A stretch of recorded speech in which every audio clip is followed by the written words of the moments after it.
Okay, I just got this movement in to have an overhaul done. I've been into it because I've already get rid of that.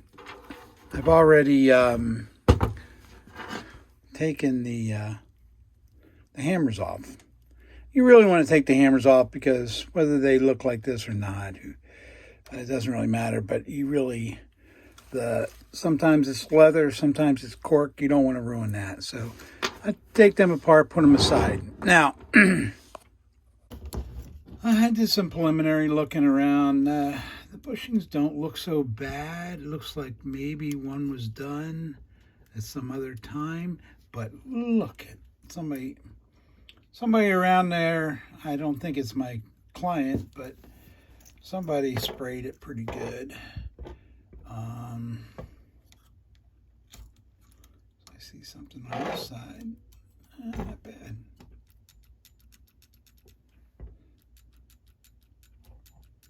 No.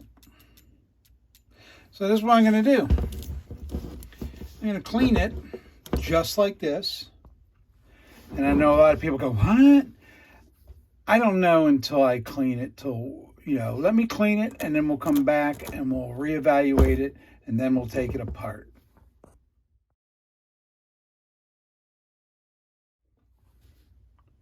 Okay, we're back from the initial cleaning. I love Seth Thomas. By the way, I didn't point this out, but this is a Seth Thomas 89M. It's definitely 20th century, first quarter, first half, somewhere in there.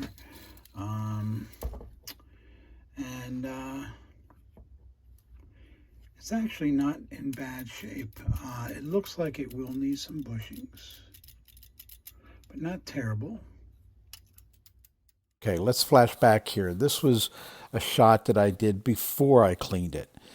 And if you look at it, they look a little loose, but you really don't know how loose. Why I clean them before I make my final evaluation is because when you get the dirt and the grunge and everything out of those, away from those pivots, out of those bushings, you can get a better idea of what you're going to have to do to the clock. Plus, the clock's now cleaner to start with, and it clearly looks like it's going to need bushings. And we'll mark them out.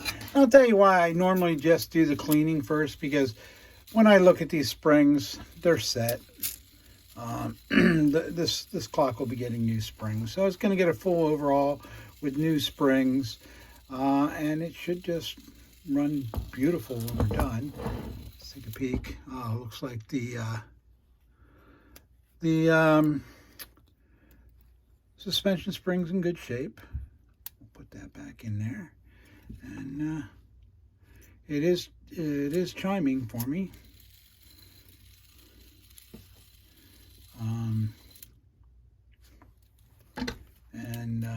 This side. Some of you may not realize, maybe I'm going to turn this into a little clock tip, but it looks like it's going to need about 3 bushings at least on each side, which is pretty common, and new springs. So let's get together and take this apart. The only fortunate thing about this is a later movement, so all you have to do is to get the springs out anyway, all you have to do is take apart the half plate here.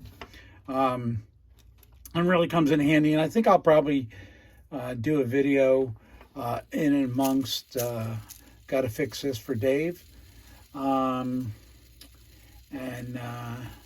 I think I'm going to change that. Gotta Fix This for David, because I think he goes by David. Anyway, and he's going to be seeing these, so as we progress, I send him the video so he knows where we stand. But look at these plates. Isn't it beautiful? Oh my goodness. This is what a plate looks like that's never been hit with WD-40. All right, we're off. Stay tuned for part 2, and please like and share and subscribe to our channel. Thanks for stopping by. See you next time.